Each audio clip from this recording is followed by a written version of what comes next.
रायगड जिल्ह्यातील महाड येथील लाडवली पुलाच्या अर्धवट राहिलेल्या कामामुळे नागरिकांना वाहतुकीच्या अनेक समस्यांना सामोरे जावे लागतंय। नुकत्याच झालेल्या पावसामुळे नदीतून काढण्यात आलेल्या पर्यायी मार्गावरही पाणी साचल्यामुळे नागरिकांना तब्बल 5 ते 6 किलोमीटरचा वळसा घालून प्रवाशांना जावं लागलं। पाणी साचल्यामुळे एसटी बसेसचा देखील खोळंबा झाला। यावेळी शालेय विद्यार्थ्यांना इतर कुठलेही साधन उपलब्ध नसल्याने बस चालकाने पाण्यातून मार्ग काढत विद्यार्थ्यांना शाळेत सुखरूप पोहोचवलं।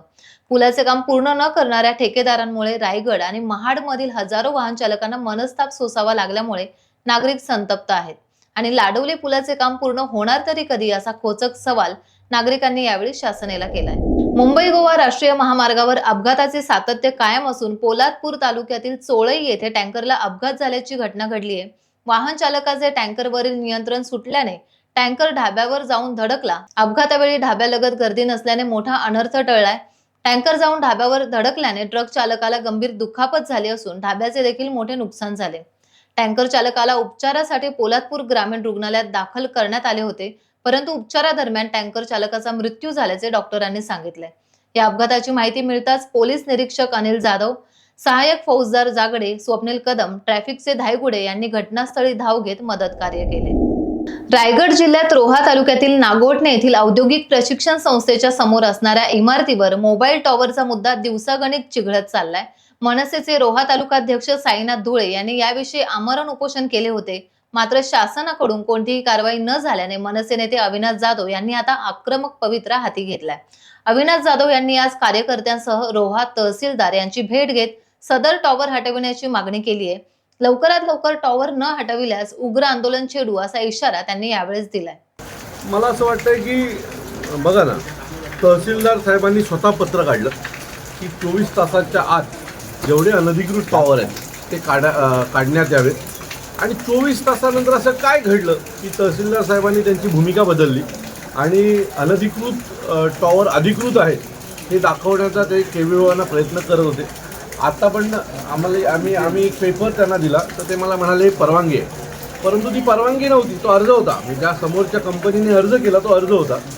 जर तहसीलदार साहेब जर अज्ञानात असतील तर मग इथल्या गोरगरीब जनतेने करायचं तरी काय? मला असं वाटतंय की अनधिकृत गोष्टींना प्राधान्य देणं ते तहसीलदारांचं काम नाही आहे। मग पहिला 24 तासात हे सगळं अनधिकृत बांधकाम हटवा हे पत्र काढताना तुम्ही नक्की कुठल्या नशेत होतात हा प्रश्न आम्हाला पडला। मी तुम्हाला सांगतो की जर आमचे महाराष्ट्र सैनिक याच्या बाबतीत उपोषणाला बसले होते, त्यांच्या उपोषणाच्या स्थळी देखील कोणालाही भेट जायची इच्छा देखील वाटली नाही की बाबा आपण ज्या तालुक्याचे तहसीलदार आहोत त्या भागामधली जर काही तरुण मुलं उपोषणाला बसली असेल तर त्यांच्याकडे ज्ञान अज्ञान जे काय आहे तुम्ही जाऊन त्यांना भेटलं पाहिजे, त्यांना समजावून सांगितलं पाहिजे। असं न करता त्यांनी त्या उपोषणाकडे पाठ फिरवली होती। आमच्या महाराष्ट्र सैनिकांचा ज्यावेळेला मला कॉल आला त्यावेळेला मी उपोषण करणं हे आपलं काम नाही आहे। मी येतो, आपण भेटूया।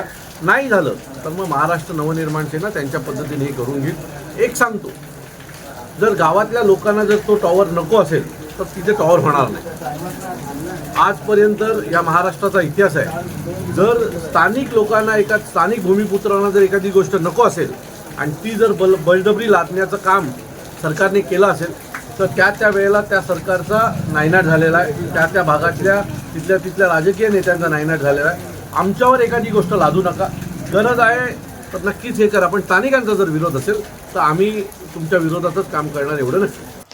महाराष्ट्रातील महायुती सरकारने विधिमंडळ अधिवेशनाच्या शेवटच्या दिवशी लोकशाही मूल्यांची पायमल्ली करणारे, लोकशाही हक्क अधिकार नाकारणारे जनसुरक्षा विधेयक पारित केले।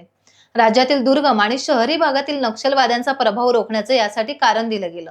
मात्र हा जनसुरक्षा विधेयक कायदा सरकारी दडपशाहीला वाव देणारा आहे, शासन आणि पोलिसांच्या मनमानीला वाव देणारा आहे। त्यामुळे जनसुरक्षा विधेयक कायद्याला चहूबाजूने विरोध होतोय।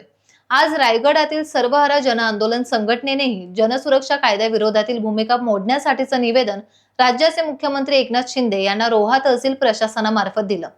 हा जनसुरक्षा कायदा लोकशाही अधिकाराविरोधात आहे अशी संतप्त प्रतिक्रिया प्रख्यात सामाजिक कार्यकर्त्या उल्काताई महाजन यांनी दिली असून जनसुरक्षा कायद्याला सर्वच श्रमिक कष्टकरी संघटनांचा विरोध असल्याचं त्यांनी यावेळेस सांगितलं।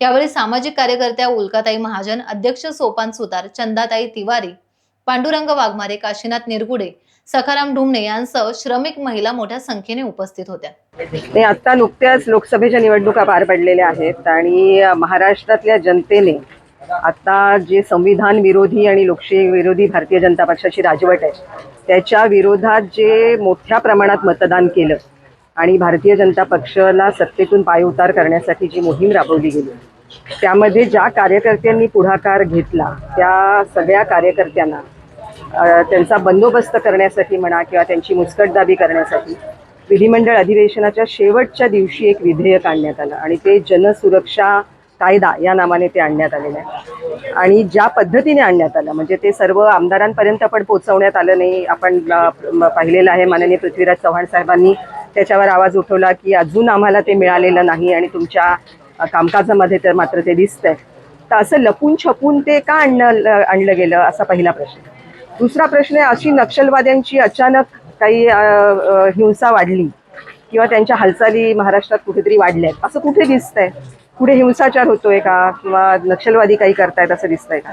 तसं नसताना, आणि ते पण जंगलातल्या नक्षलवाद्यांना नव्हे, मुख्यमंत्र्यांनी भाषा वापरली आहे जी भाषा देवेंद्र फडणवीस साहेबांनी यापूर्वी वापरलेली आहे. ते त्यांना अर्बन नक्षल म्हणतात. म्हणजे शहरांमध्ये किंवा उघडपणे ज्या संघटना भूमिका घेतात त्यांना त्यांनी नक्षलवादी ठरवून टाकलेलं आहे आणि त्यांचा बंदोबस्त करण्यासाठी हे विधेयक आणलं गेलं. ते विधेयक इतकं खतरनाक आहे की त्यामध्ये तुम्ही सरकारविरुद्ध बोललात किंवा कुठल्याही सरकारच्या कामकाजात, म्हणजे आता उदाहरणार्थ एक्सप्रेस वेचा प्रश्न आहे, हायवे रुंदीकरणाचा प्रश्न आहे, आपण त्याच्या विरोधात आवाज उठवला, आंदोलन केलं किंवा अधिकाऱ्यांना अडवलं तर आपल्याला ते अर्बन नक्षल ठरवून आत टाकू शकतात.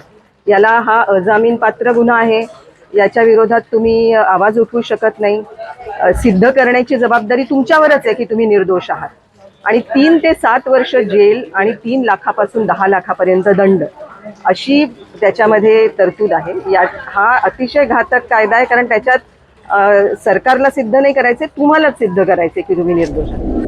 टाइम्स डिजिटलला लाईक करा, सबस्क्राईब करा, शेअर करा आणि बेल आयकॉन दाबायला विसरू नका.